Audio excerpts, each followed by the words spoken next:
મારું નામ રોશની વંદે માતરમ છે. હું 11th સાયન્સમાં ભણું છું અત્યારે સંકુલમાં રહીને. હું બરોડાની છું અને મારા 82% હતા. 10માં મારા 82% હતા. મારા ફેમિલીમાં હું મારા દાદા નાના સાથે રહું છું અને મારી એક બેન છે.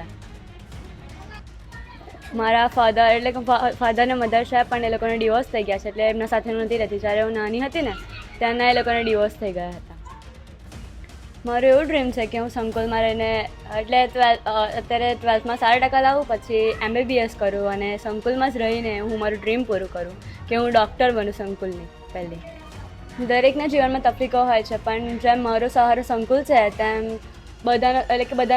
દરેકના જીવનમાં તકલીફો હોય જ છે. તો મારા સહારો જીવનનો સંકુલ બને છે. તો તમારી આસપાસ પણ ઘણા એવા વિદ્યાર્થી અથવા તો બાળકો હોય તો જેમને સહાય થઈ શકે તો તમે સંકુલની સાથે કોન્ટેક્ટ કરી શકો છો.